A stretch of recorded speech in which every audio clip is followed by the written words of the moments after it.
माता पिता तो आपको प्रत्येक जूनी में प्राप्त हो जाएंगे। पशु बनोगे वहाँ माता पिता, पक्षी बनोगे वहाँ माता पिता। लेकिन सतगुरु सेवा और बंदगी ये फेर मिलन की ना। पुण्यात्माओं, मनुष्य शरीर के अंदर ही ये वस्तु उपलब्ध हो सकती है। मनुष्य शरीर के अंदर ही परमात्मा प्राप्ति हो सकती है और मनुष्य शरीर प्राप्त प्राणी को ही सत्संग उपलब्ध हो सकता है। पुण्यात्माओं, सत्संग मिलना बहुत कठिन है। सत्संग उसे कहते हैं जिसमें सच्चा ज्ञान हो। बाकी सत्संग नहीं है।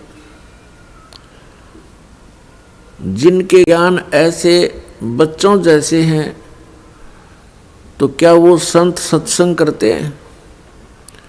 जो अभी तक परमात्मा को निराकार बताया करते थे, क्या वो सत्संग करते हैं? वो झूठ बोला करते थे। अभी तक जो ब्रह्मा विष्णु महेश के माता पिता कहते थे इनके कोई माता पिता नहीं है, इनकी जन्म मृत्यु नहीं होती, तो क्या वो सत्संग किया करते? जो संत ये बताते हैं सतलोक में प्रकाश ही प्रकाश है, भगवान है ही नहीं, आत्मा उसमें जाकर के ऐसे लीन हो जाती है जैसे बूंद समुद्र में, तो क्या वो सत्संग किया करते? वो हमारा जीवन नष्ट करते थे और अपना भी जीवन बर्बाद किया करते थे, तो वो सत्संग नहीं थे। और भोले श्रद्धालु उनके द्वारा दिए गए वचनों को सत्संग जानकर निश्चिंत हुए बैठे थे। अब सत्संग आपको अब प्राप्त हुआ है या उन महापुरुषों ने सत्संग किया था जिनको परमात्मा मिले थे? परमात्मा की प्राप्ति के उपरांत जिन्होंने जो वचन बोले वो सत्संग था। उनमें कौन कौन से महापुरुष थे जिनको परमेश्वर प्राप्ति हुई? जो दास के नॉलेज में है उनमें से चंद महापुरुषों के नाम इस प्रकार हैं। आदरणीय धर्मदास साहिब जी, आदरणीय मुल्कदास साहिब जी, आदरणीय नानक साहिब जी, आदरणीय दादू साहिब जी, आदरणीय गरीबदास साहिब जी, गांव छुडानी, जिला झज्जर, हरियाणा वाले, आदरणीय गीसादास साहिब जी, गांव खेखड़ा, जिला मेरठ, उत्तर प्रदेश वाले। इन महापुरुषों ने जो परमात्मा प्राप्ति के बाद जो वचन बोले वो सत्संग था, और इनके अतिरिक्त जो वचन इन महापुरुषों की वाणी से मेल नहीं खाते वो सत्संग नहीं है। अब इन महापुरुषों ने क्या बताया है?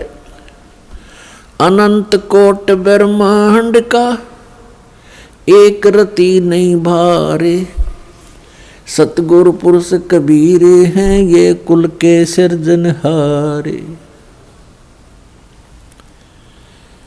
ना सतगुरु जननी जने उनके माने बापे, पिंड ब्रह्मंड से रहित हैं नावा तीनों तापे।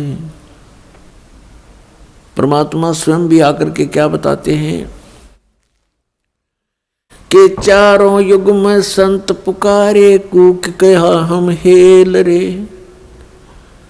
हीरे माणिक मोती बरसे ये जग चुगता डेल रे।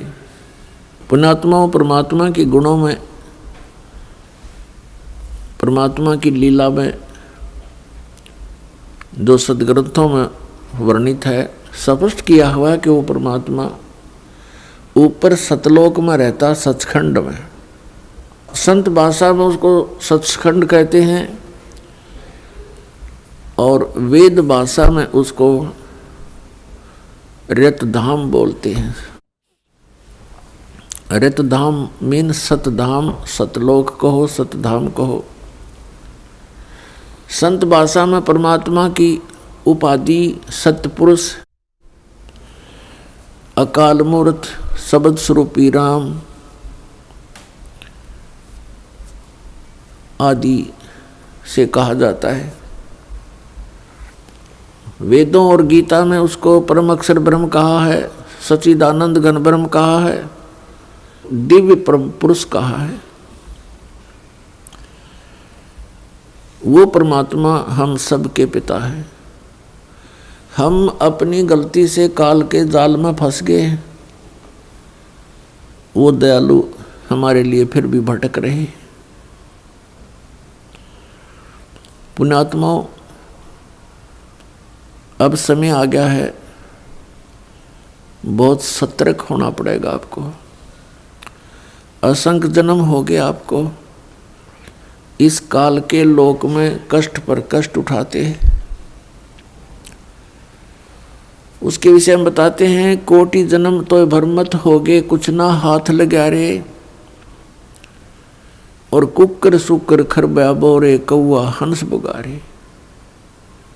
कोटि जन्म तू राजा की, न मिटी न मन की आशा। भिक्षुक ओ के दर दर घूम लिया, ये मिला न निर्गुण रासा। इंद्र कुबेर ईश की पदवी, ब्रह्मा वर्ण धर्मराया। विष्णु नाथ के पुर को जाके तू फिर भी वापस आया। असंग जन्म तन मरत्या हो गए, जीवित क्यों ना मरे रे। और 12 मद मैल मठ बोरे, बहुर न दे धरे रे। दोजक बस्ट सभी ते देखे, राजपाट के रसिया। 3 लोक से तरपत नाही, ये मन भोगी खसिया। 3 लोक से तरपत नाही, ये मन भोगी खसिया। सतगुरु मिले तो इच्छा मेटे, पद मिल पदे समाना। चल अनसा उस लोक पठाऊं, जो आदि अमर अस्थाना। 4 मुक्ति जहाँ चंपी करती, माया होरी दासी। दास गरीब अभय पद पर से, वो मिले राम अविनाशी। पुण्यात्माओं, आप बिल्कुल बालक हो। काल ने आपकी बुद्धि को इतना सीमित कर दिया, जैसे संतों को हम ऐसे नजर आते हैं जैसे एक भैंस का बच्चा मर जाता है तो व्यापारी लोग क्या करते हैं, उसके खाल उतरवा लेते हैं बालों समेत, और उसको साफ करके उसके अंदर भूस भर देते हैं, भूस, और ऊपर से चमार से उसको सिलवा लेते हैं। एक पूंछड़ सी लटकती रहती है, और उस भैंस के सामने उस बुत को, उस कार्टून को रख देते हैं, और उसको चाटती है, उसको प्यार करती है, उसको अपना बच्चा मान लेती है। और जब व्यापारी उसको लेकर उस कार्टून को चल पड़ता है, पीछे पीछे भैंस भी या करती फिरती है। अब उसकी बुद्धि इतनी काम नहीं कर रही कि इसमें भूस भर रखा, चाम लपेट रखा, ये तेरा बच्चा नहीं है। तो उन महापुरुषों ने जिनको परमात्मा मिले और सचखंड के दर्शन हुए, उन्होंने हम ऐसे नजर आते हैं कि इस हार्ड मांस इसके अंदर भर के ऊपर चाम लपेट दिया और ये बता दिया ये तेरा बेटा या तेरी बेटी, इस तरह तुम्हारा परिवार बना दिया। पुण्यात्माओं, आप जी ने थोड़ा विवेक करना पड़ेगा। कितनी बार संतों ने हमें कोशिश की है समझाने की, लेकिन हम इन काल के दूतों से प्रेरित होकर के भगवान के मार्ग को त्याग कर कुमार्ग स्वीकार कर लेते रहे, जिस कारण से हमारी बुद्धि विकसित नहीं हो पाई। वो परमात्मा हमारे लिए कितना कष्ट उठा रहे हैं, वो हमें बताने की चेष्टा कर रहे हैं कि सतलोक में चलो, वहां तुम्हें सुंदर शरीर मिलेगा, उसके अंदर ये नाड़ी तंत्र नहीं होगा, 5 तत्वों से बना हुआ नहीं होगा, उसमें ना कोई रोग कोड होगा, उसमें बीपी हाई लो नहीं होगा, उसमें कभी वृद्धावस्था प्राप्त नहीं होगी। वहाँ सचखंड के अंदर आप की ऐसी सृष्टि होगी, ऐसा ही परिवार होगा जैसा यहाँ पर है, और वहाँ कोई काम नहीं। अपने आत्माओं, आपकी संतान हुई, आपने मकान बनाए, उन बच्चों के लिए सारी सुविधाएं की और करते ही रहते हो। अब ये नहीं पता पिता की मृत्यु हो जाए, पता नहीं माँ की मृत्यु हो जाती है, और पता नहीं बेटा मर जा बेटी मर जा। तो हम जिस व्यवस्था में सारा जीवन बर्बाद कर चुके, उसका हमें क्या लाभ हुआ? लेकिन हम सोचें क्या इसका विकल्प नहीं? हम देखते उसके साथ भी ऐसी घटना होगी, उसके साथ भी होगी, कोई बात नहीं है, तो होती रहती है। अब परमात्मा ने इसका विकल्प बता दिया, इसका अल्टरनेट बता दिया कि जब तक तुम्हारे संस्कार हैं, परिवार में आप रहो, और वो भी भगवान की आत्मा है, आपके बेटा बेटी रूप में रोल करने आए हैं, माता पिता रोल के रूप में आए हैं, तो उनको एक विशेष प्यार देना, आपस में खींचातानी नहीं बढ़ावे। इस दृष्टिकोण से कि हम उस पिता के बच्चे हैं, अगर हम इनको किसी को एक दूसरे को दुखी करेंगे तो परमात्मा नाराज हो जाएगा, क्योंकि हम पहले गणे दुखी यहाँ पर। फिर हम एक दूसरे को सतावें, कोई वचन से जख्म करें, किसी को और कोई हानि पहुंचावें, तो हम तो कौवे हो गए, कौवे, मनुष्य नहीं रहे। जैसे कौवा जख्म के ऊपर चोंच मार के खून निकाल लेता है, हमने हंस बनना है, तो हम सतलोक चलेंगे। वो परमात्मा हमारे पीछे फिर रहा है। जो जन मेरी शरण है, ताका हूँ मैं दासे, गेल गेल आज्ञा फिरूं जब तक धरणी आकाश। परमात्मा कहते हैं कि जो मेरी शरण में एक बार किसी भी युग में आ गया, तो मैं उसके पीछे पीछे फिरता रहता हूँ और उसको पार करने की चेष्टा करता हूँ। क्या बताते हैं? अनंत कोट बाजी जहाँ हम रचे सकल ब्रह्मंडे, कह कबीर मैं के करूं यू काल करे जीव खंड। कबीर साहब बताते हैं कि मैं इतना समर्थ हूँ, ये सभी ब्रह्मांड मैंने रचे, अनंत कोट बाजी जहाँ रचे सकल ब्रह्मांड, और कहे कबीर मैं क्या करूं ये काल करे जीव खंड। पुणात्माओं, आपने ये अमर कथा कभी सुनी नहीं थी।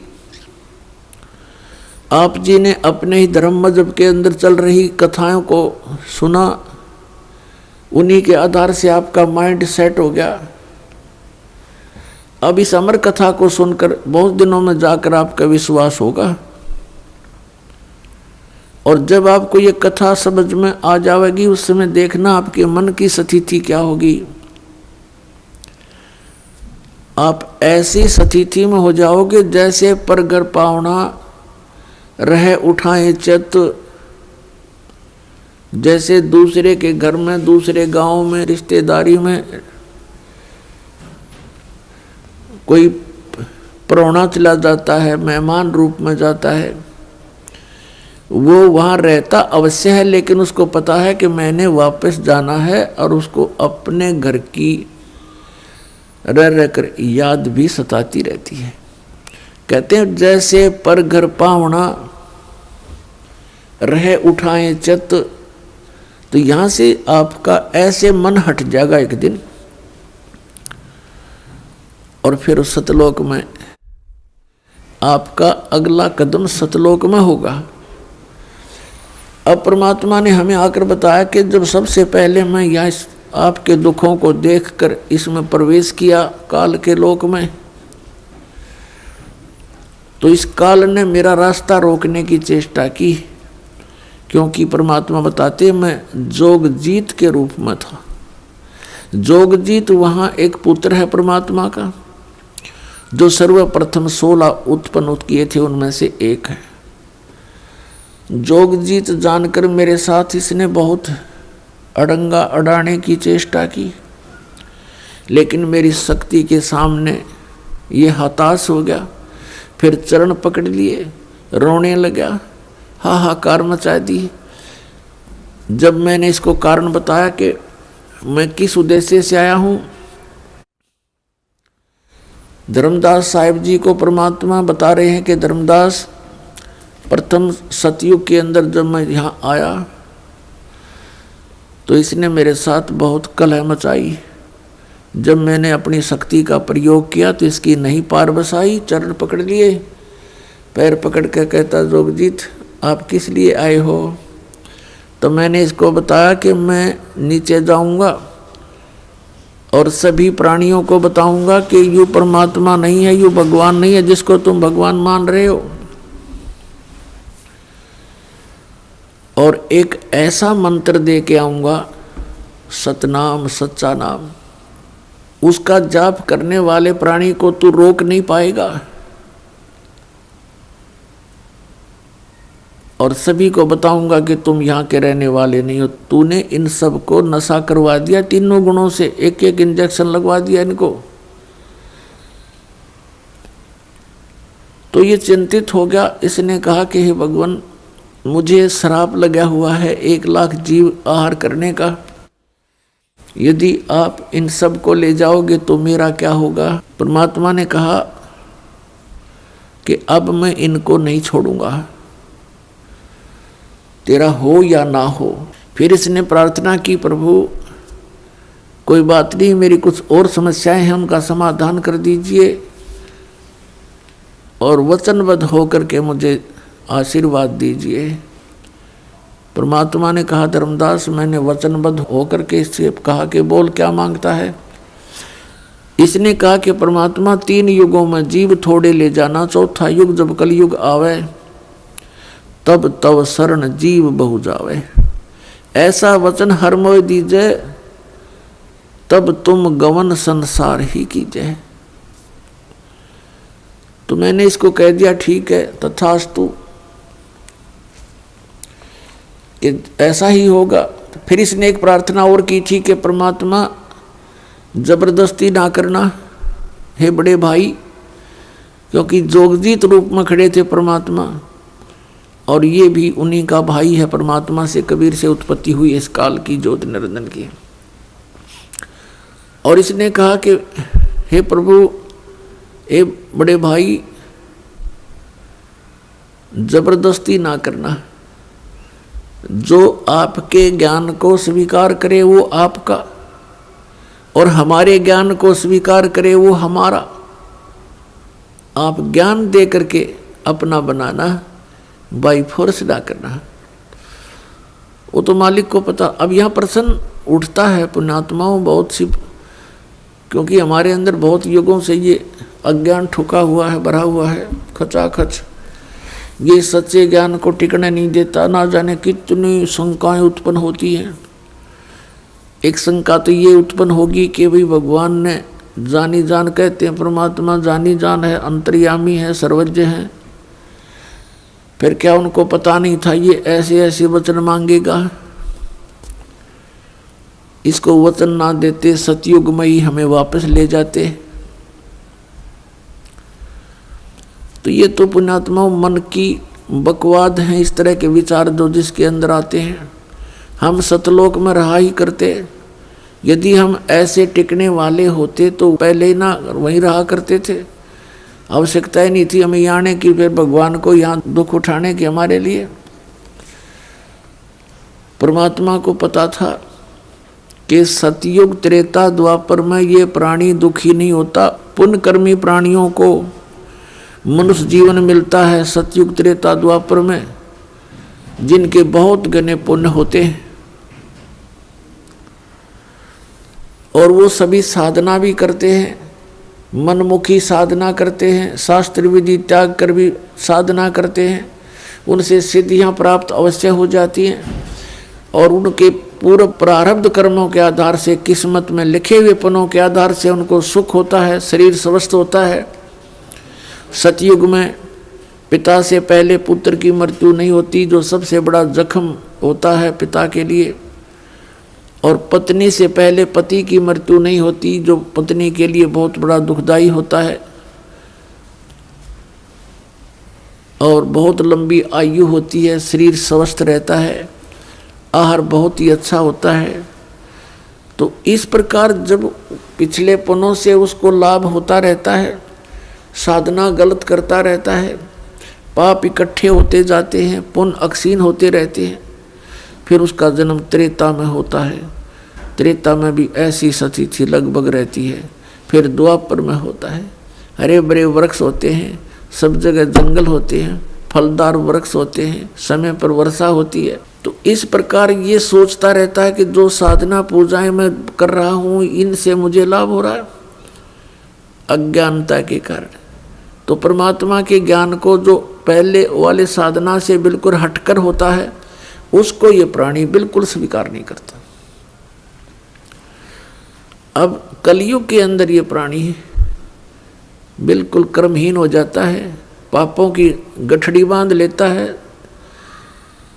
और पुण्य इसके पास रहते नहीं। ये साधनाएं भी करता है और लाभ कति होता नहीं, या तो नास्तिक हो जाता है या फिर दुख को भोग कर ही अपना जीवन पूरा करता है। और उन अज्ञानी संतों ऋषियों ने, उन्होंने सतयुग के अंदर जो साधनाएं की, अब उनको वो मार्ग मिला नहीं, यह सतनाम उनको प्राप्त हुआ नहीं जो पाप नाश करता है। और जिस कारण से उन्होंने अज्ञान सिद्धांत बनाकर समाज में प्रवेश कर दिया कि कर्म तो भोगना ही पड़ता है,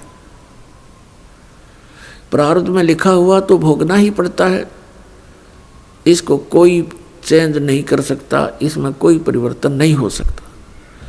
तो पुण्यात्माओं, हम परमात्मा की खोज इसलिए करते हैं, परमात्मा को इसलिए खोजते हैं कि हमारे जीवन में कोई कष्ट आवे तो वो टल जावे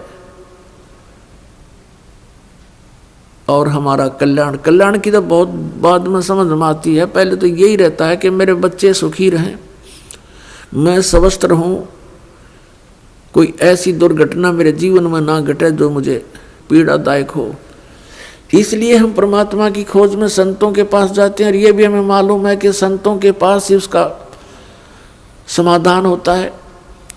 और ये भी हम सुना करते कि परमात्मा ना जाने किस बेस में आ जा, तो वो परमात्मा कबीर साहब है, वो ना जाने क्या रूप बना करके और कब कहाँ प्रकट होता है और हमारे लिए भटकता रहता है, हमें समझाने की चेष्टा करता है कि तुम इस झूठे सुख को सुख कहे ये मान रहा मनमोद, ये सकल चबीना काल का कुछ मुख में कुछ गोद। तो पुण्यात्माओं, परमात्मा ने प्रोमिस कर रखा है और इसने भी प्रोमिस कर रखा है काल भगवान ने कि कलयुग में जब कितने जीव ले जाना, लेकिन इसमें ज्ञान आधार बनाना। तो पुण्यात्माओं, अब बुद्धिमान समाज हो गया है, इस ज्ञान से अब आप बालक नहीं रहोगे।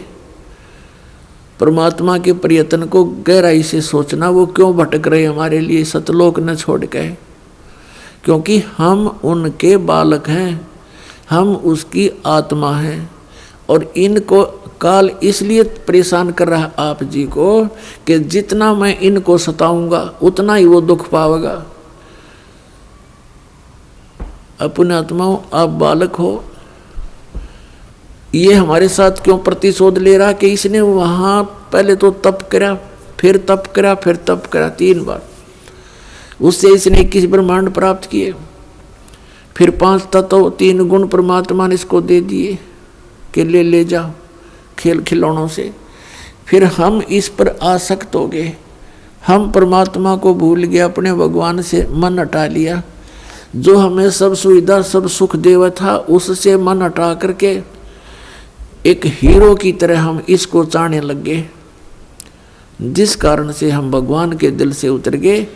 और देखो सेब कितना अच्छा फल होता है, यदि वो सेब खराब हो जाता है तो वो दुकानदार उसको रखता नहीं, उसकी आत्मा बहुत दुख पावे। एक सेब खराब हो गया, बाहर फेंकना पड़ा कूड़े में, तो हम वहाँ खराब हो गए थे भाई बच्चों। तो परमात्मा का आत्मा बड़ी दुख पाई कि ये औरों ने भी खराब करेंगे यहाँ पर, इसलिए हमें हमारी ही इच्छा से इनके साथ भेज दिया कि तुम जाओ फिर यहाँ से ले लो टिंडेस के साथ जाके। अब इसने फिर अलग ब्रह्मांड के अंदर परमात्मा ने व्यवस्था की, एक जिस आत्मा ने सबसे पहले स्वीकृति दी थी इस काल के साथ आने की, उसको एक लड़की रूप बनाया जिसको अब दुर्गा कहते हैं। उसके अंदर हम सभी को बीज रूप में भर दिया और उसको शब्द शक्ति दे दी कि बेटी तू जितने जीव कहे यू काल उत्पन्न कर देना, वचन से बोल देना, उतने प्रकट हो जाएंगे। पुण्यात्माओं, हम अज्ञान को सुन सुनकर स्थान स्थान पर हमारा माइंड, हमारा मन अड़ जाता है कि ये कैसे हो सकता है। जैसे एक समय ऋषि वाल्मीकि जी ने एक कुशा से डाब से पुत्र बना दिया था सीता के लिए और पालने में लुटा दिया बना करके। सीता जब कपड़े धोकर आई तो पुत्र को देखकर पूछा, पिताजी ये पुत्र किसका है? कि बेटी क्या बात, आपका नहीं है? कि मैं तो पुत्र को साथ लेकर गई थी कपड़े धोने के लिए।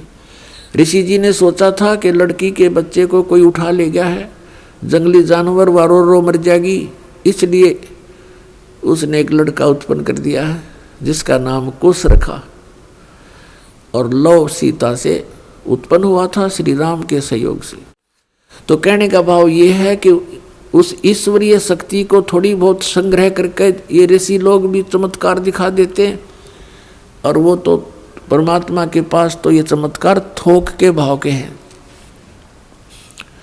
तो ये अलग ब्रह्मांड में जब रखा तो दुर्गा के साथ इसने दुर्व्यवहार करना चाहा। दुर्गा ने इसे बहुत प्रार्थना की कि मेरे से ये जुल्म ना कर, तू मेरे पास वचन शक्ति है, मैं जितने जीव तू कहेगा मैं उत्पन्न कर दूंगी। पिता ने वचन दे रखा, इसने नहीं माना, बकवाद करी, उसके साथ जोर जबरदस्ती करनी चाहिए तो लड़की ने उसके पेट में शरण ले ली सूक्ष्म रूप बना के। तब परमात्मा ने जोग जीत रूप में आके उस ब्रह्मांड में इसको कहा था कि आज से तुझे एक श्राप लग गया, 1 लाख मानव शरीरधारी प्राणी जीव खावेगा, 1.25 लाख उत्पन्न करेगा। और लड़की को उसके पेट से निकाल दिया, पेट चीर के हाथ से वचन से ऐसे नाखून मार दिया पेट पर और वचन से वो बाहर आ गई। फिर एज इट इज वचन से अपने आप जख्म भर गया। तो परमात्मा की शक्ति पुण्यात्माओं पर बल है। हम आध्यात्मिक मार्ग से कोसों दूर हो गए, इसलिए हमने इन परमात्मा की लीलाओं पर अविश्वास शीघ्र हो जाता है। लेकिन अब अविश्वास ना करके विश्वास पूर्ण करो। तो वहाँ क्या कहा, तब इसको आदेश सुना दिया कि तू निकल जा अपने 21 ब्रह्मांड लेकर यहाँ से। आदेश सुन ले पिताजी का और निकल जा यहाँ से 21 ब्रह्मांड समेत। इसने फिर बहुत हाथ जोड़े, पैर पकड़े, मेरे से गलती होगी, मुझे रख लो यहीं पर, मुझे दूर ना भेजो। लेकिन परमात्मा ने इसकी एक नहीं सुनी और इसको वहाँ से यहाँ फेंक दिया 16 शंख कोश की दूरी पर। नील पद्म शंख 16 शंख कोश, 1 कोश लगभग 3 किलोमीटर के आसपास होता है। इतनी दूरी पर आ गया ये सतलोक से इसका पूरा विमान 21 ब्रह्मांड का। तो इसने उसके बाद से परमात्मा से प्रतिशोध लेने के उद्देश्य से हमें या इतने दुख देता है कि एक पल भी चैन से ना टिक सके, सांस ना ले सके। आप देखते हो पुण्यात्मा, पशु पक्षी ये कितने कष्ट उठाते हैं। आप देखते हो मनुष्य जीवन में कोई सुखी है? इस झूठे सुख को सुख मान बैठे हैं हम। और परमात्मा हमें याद दिलाते हैं आकर के कि तुम काल के जाल में हो। आप जी को इसने मिसगाइड करके इतना ही सीमित कर दिया आपकी बुद्धि को, संतानों उत्पत्ति को ठीक कर लेना सारा जीवन, ये सोच करके बुढ़ापे में सुखी होऊंगा मैं, बुढ़ापे में मेरा जीवन ठीक कट जाएगा, बढ़िया कोठी बना दूं, बच्चों को सुखी कर दूं, गनाए धन बना दूं। अपने आत्मा बुढ़ापे तक, पहली तो ये बात है कि बुढ़ापे तक आप रहोगे कि ना रहोगे, वृद्धावस्था तक। और वृद्ध अवस्था होने के बाद फिर सुख कहाँ से? वृद्ध अवस्था में सपने में भी सुख नहीं है। तो हमारी सारी ही सोच इस टाइप की थी जो हमें केवल दुख दे सकती है, सुख नहीं।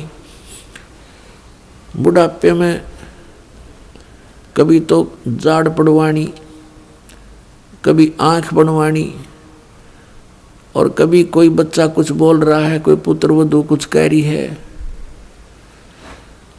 कहीं पौत्र को कोई गड़बड़ होगी, कहीं पौत्री का गड़बड़ होगी, कोई देवता मर गया, कोई देवती मर गई। तो ये सब कष्ट उस व्यक्ति को होते हैं जो वृद्ध अवस्था प्राप्त कर चुका है। और सोचा नहीं होता बुढ़ापे में सुखी हो जाऊंगा, इब तो धंधा करके बच्चा ने पाल पोष दूं। तो पुण्यात्मा बुढ़ापे में तो जिए जानेगा जिसा सुख होगा तुम्हें। तो इसलिए परमात्मा हमें याद दिलाते हैं कि जिस प्रोसेस में आप अपना सारा जीवन न्यौछावर किए बैठे हो, ये आपकी महाभूल है। इसके साथ साथ और भी कार्य आपका एक अनिवार्य है, वेरी इम्पोर्टेंट है।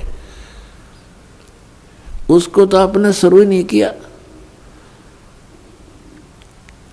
अब जैसे हम देखा करते थे, बुजुर्ग आपस में बैठ कर बतलाया करते थे, क्या कहते थे, और भाई कुशल हो? तो वो कहता था मौज हो रही है, कत्ती ठाठ हो गए, 2 बेटे थे 2 बेटी, सबका विवाह कर दिया, पुत्र पर भी पुत्र हो गया, पुत्रियों पर भी पुत्र हो गए, और बस मेरा तो जीवन सफल हो गया। अब बेशक उठा ले भगवान मने, मुझे बेशक उठा ले परमात्मा, मेरा काम पूरा हो गया। अब इस तत्व ज्ञान की रोशनी में पता चला कि खाक पूरा हो गया तेरा समय, जीवन कहाँ से सफल हुआ? जीवन तो बर्बाद हो गया आपका। और जो कुछ भी आपको प्राप्त हुआ ये तो पूर्व प्रारब्ध में आपका लिखा हुआ था, आपका किया हुआ नहीं, आपका चाहा हुआ नहीं। जैसे संतान होते ही एक ऐसी हमारी मन में काल ने ऐसी प्रेरणा कर रखी है कि हे भगवान बच्चा हो और पुत्र हो, पहला पुत्र हो फिर पुत्री बेशक हो जा। ऐसी टेंडेंसी श्लोक वेद से हमारी बनी हुई है जो बिल्कुल व्यर्थ है। अब विवाह हुआ, प्रथम लड़की होगी, फिर सोचा ये भगवान दूसरा तो पुत्र होना चाहिए, दूसरी भी कन्या होगी, फिर कहा हे भगवान तीसरा तो पुत्र हो, तीसरी भी कन्या होगी, चौथी आशा पुत्र की थी, चौथी भी कन्या, पांचवी भी कन्या होगी। तो क्या आपका किया हुआ या आपका चाहा हुआ? नहीं, जो आपकी किस्मत में था वही आपको मिला। तो आप कहते हो कि मेरा जीवन सफल हो गया, ये तो आपका होना ही था। आपने जो इस जीवन में एक इम्पोर्टेंट कार्य और करना था, अनिवार्य कार्य करना था, वो तो तुमने स्टार्ट भी ना किया। इसकी याद दिलाने के लिए परमात्मा सतलोक से आते हैं। यहाँ के भगवान और यहाँ के ये संत हमें केवल इस माया में ही डबोते हैं, इसी में डालते हैं, हमारे को बाहर निकाल नहीं सकते क्योंकि इनकी पावर नहीं। वो तो स्वयं आते हैं या अपने ही संत बना करके यहाँ भेजते हैं, अपनी भक्ति शक्ति से चार्ज करके भेज देते हैं, और फिर वो संत ये काम किया करते हैं। नहीं, आम संत की कोई औकात नहीं जो काल के सामने इस प्रकार का कोई कदम उठा ले। अब क्या बताते हैं परमात्मा, हम सुल्तानी नानक तारे दादू को उपदेश दिया, जात जुलाहा भेद न पाया वो काशी माहे कबीर हुआ। गोता मारूं स्वर्ग में जा बैठूं पाताले, गरीबदास ढूंढता फिरूं अपने हीरे मोती लाले। परमात्मा कबीर साहब कहते हैं कि गोता मारूं स्वर्ग में और जा बैठूं पाताल, कह कबीर ढूंढता फिरूं अपने हीरे मोती लाल। अब जैसे आपको कल सत्संग के अंदर दिखाया था, रूबरू करा था उन पवित्र सदग्रंथ वेदों से। उसमें क्या लिखा कि परमात्मा ऊपर ध्युलोक यानी तेजो में शरीर में और तेजो में लोक में राजा के समान विराजमान है, और वहां से गति करके नीचे आता है और बहुत अत्यंत गतिशील पदार्थ के समान, जैसे आकाशीय बिजली गिरती है नीचे बहुत स्पीड से, ऐसे परमात्मा सतलोक से गमन करके चल के यहाँ आते। तो वो परमात्मा अच्छी आत्माओं को मिलते हैं, उनको उपदेश करते हैं, तत्व ज्ञान से परिचित कराते हैं, अपने से परिचित कराते हैं। तो उन महापुरुषों ने जो ज्ञान दिया वो परमात्मा से प्राप्त ज्ञान दिया। उनमें से अब्राहिम सुल्तान अधम भी एक महापुरुष हैं। अब्राहिम सुल्तान अधम ये कौन थे? एक बल्ख नाम का शहर है, बल्ख बुखारा, इराक के अंदर, और वहाँ का एक अब्राहिम सुल्तान अदम नाम का एक मुसलमान बादशाह था। पूर्व जन्म के संस्कार से उसके इतने ठाठ कर रखे थे, भगवान ने 18 करोड़ घोड़े खरीद रखे थे। पुण्यात्माओं, जब तक इस प्राणी को तत्व ज्ञान नहीं होता, यहाँ के ये कंकर पत्थर जोड़ने में ही लगा रहता है।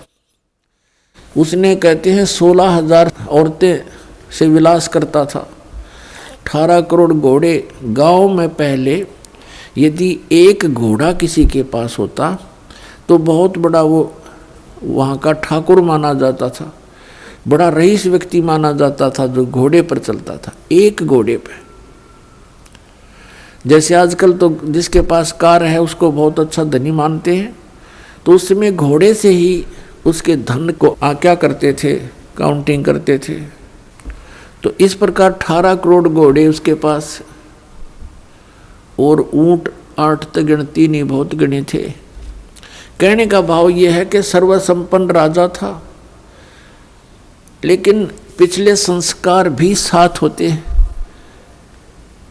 अब वो चाहे कितने ही सुख को प्राप्त है, लेकिन परमात्मा की चाह आत्मा को फिर भी बनी होती है। एक दिन वो सो रहा था ऊपर अपने महल की छत पर, गर्मियों के दिन। परमात्मा कहते हैं सो चल सीधर मैं करूं अपने जन के काज। तो वहां कहीं पड़ोस में थोड़ी सी दूरी पर एक सत्संग हो रहा था।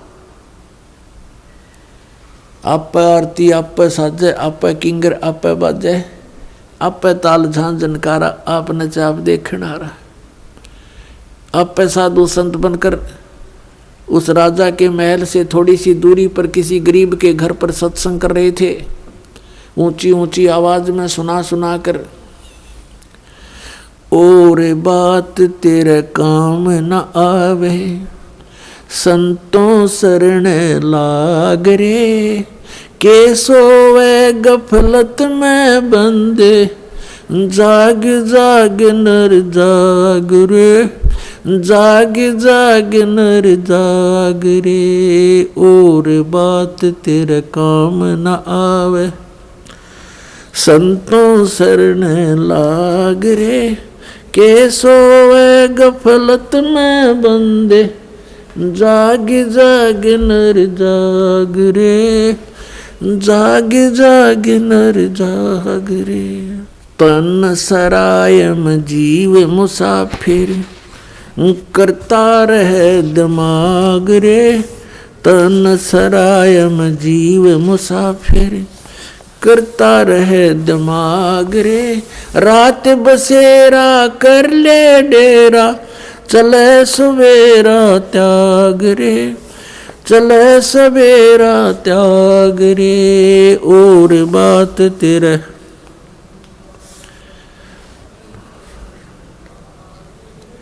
के सोए गफलत में बंदे, जाग जाग नर जाग रे, जाग जाग नर जाग रे। इस तन सरायम जीव मुसाफिर, करता रहे दिमाग रे, इस तन सराय में जीव मुसाफिर करता रहे दिमाग रे। रात बसेरा कर ले डेरा चले सवेरा त्याग रे, चले सवेरा त्याग रे। और बात तेरे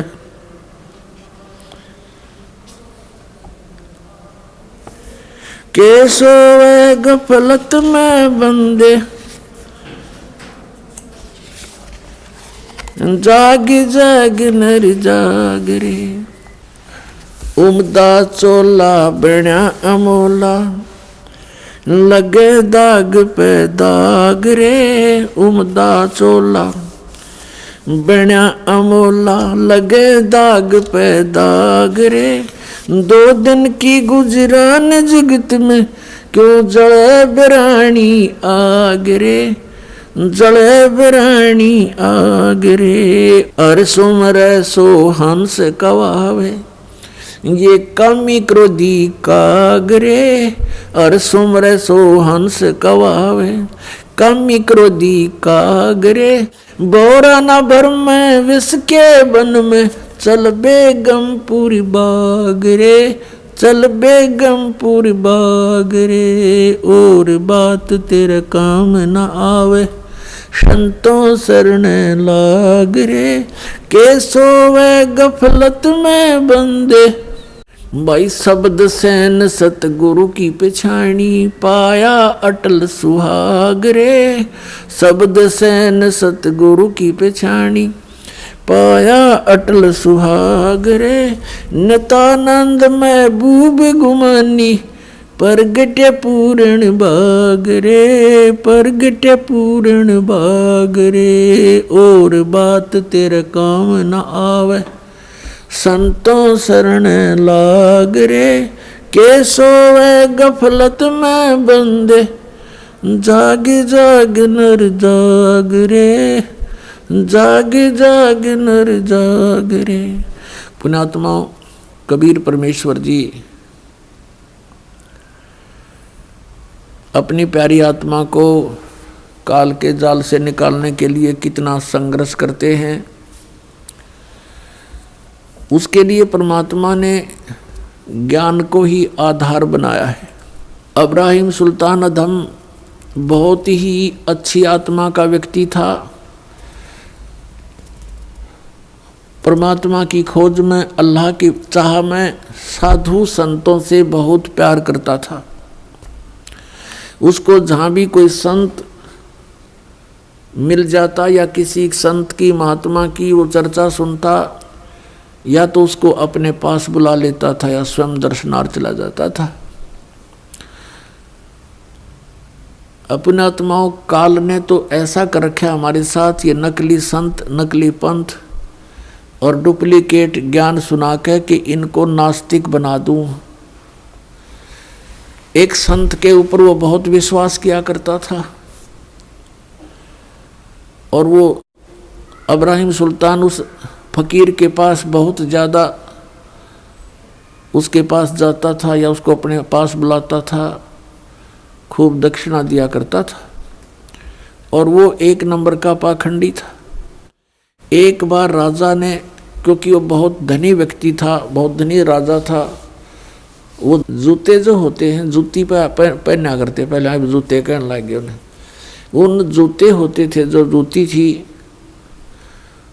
एक जूती की कीमत 1.25 लाख रुपए थी। उस समय का तो 1.25 करोड़ हो गए एक जूती की कीमत। उस जूतों के ऊपर हीरे, पन्ने, जवाहरात, मोती सब जगह उसमें गठे होते थे। एक उस राजा ने एक अंगूठी बनवाई जो बहुत कीमती थी, सोने की, उसके अंदर हीरे, मोती और ये इस तरह के कुछ नग लगवा रखे थे, बहुत ऊंची, अच्छी, चौड़ी। अब उस संत की वो बहुत आदर करता था, विश्वास किया करता था एक फकीर पर। वो डुप्लीकेट ठग था। उसने राजा की अंगूठी देखी, जूते तो मैं छुपा नहीं सकता, अंगूठी कैसे ले सकता हूँ। उसने वैसी ही अंगूठी एक डुप्लीकेट बनवा ली, पीतल की, मिलती जुलती कती। और राजा से कहा कि राजा आज नौका विहार करते हैं, मेरे साथ चलो। राजा तुरंत तैयार हो गया, फकीर का आदेश मानकर। नाविक नौका चला रहा है, राजा और फकीर उसके ऊपर कुर्सी पर बैठे हैं। अब फकीर ने कहा कि राजन, ये अंगूठी कैसी बनवा ली, कैसी है, दिखाना मुझे। अंगूठी कब बनवाई? कि जी अभी बनवाई है, कुछ दिन हो गए, कई बार पहन ली, आपके ध्यान नहीं गया, देखो देखो निकाल कर। राजा ने कहा देखो देख लो, देखो ऐसी है। अब वो तो डुप्लीकेट था, उसने लेकर ऐसे और कहा, उसने क्या कहा कि हम फकीरों के क्या काम ये अंगूठी। अब वो ओरिजिनल पर देखता रहा और कहा देखो राजा, ये इधर क्यों जा रहा नाविक तू? तो राजा का ध्यान उधर हुआ, वह डुप्लीकेट निकाल ली, वह डाल ली, हाथ में ले ली और कहा राजन, अंगूठी तो बहुत अच्छी है पर साधु संतों के क्या काम की, जल में फेंक दी। अब राजा ने सोचा भाई बड़ा त्यागी विरागी महात्मा, इसको तो संसारिक धन से भी कोई लगाव नहीं है, और ज्यादा आस्था होगी इसमें। फिर खूब वो दान दे। राजा रोके नहीं, हमें क्या जरूरत है, हमें क्या जरूरत है, कोई नहीं, दे दे, हम लगा देंगे, इधर भंडारा कर देंगे। अब नाट्य भी ले भी ले। भोली आत्मा जो होती है वो श्रद्धालु, वो केवल अपने स्वभाव का ही प्रयोग करते हैं, सामने वाले की बकवादों पर ध्यान नहीं देते हैं। इसका दुरुपयोग किया इन लोगों ने, नकलियों ने। तो कुछ दिनों के बाद क्या हुआ, फकीर के और चेले की आपस में बिगड़ गई, जिसने अंगूठी बनवाई थी नकली, उनकी आपस में कहा सुनी होगी, बात बहुत बढ़ गई और चेला उससे अक्षुब्ध होकर के उसने मंत्री से संपर्क किया, राजा के मंत्री से, कि ऐसे ऐसे इसने राजा के साथ धोखा किया है, ये धोखेबाज ठग व्यक्ति है। वो अंगूठी जो इसने जल में फेंकी थी वो डुप्लीकेट थी, मैंने इसको बनवा कर दी थी, इसने मेरे से बनवाई थी। ये बात फकीर ने राजा के सामने डरते डरते कही कि कहीं राजा नाराज ना हो जा के साधु संतों के बारे में ऐसे नहीं बोलना चाहिए। राजा इतना विश्वास करता था कि पूछा, वजीर तेरे को किसने बताया है? वो चेला बुलाया कि इस चेले ने बताई है। उस चेले से कहा कि फकीर के बारे में ऐसी बातें करना बच्चा पाप लगता है। उसने कहा जी मैं कसम खाकर कहता हूँ ये निकम्मा आदमी है, ये भक्त नहीं है, संत नहीं है। राजा बड़ा विश्वासी था, उसने कहा कि देख ले भाई चेला राम, जया बात झूठी पागी तो तेरी गर्दन काट दूंगा। नो बोला जी बेस से काट दियो।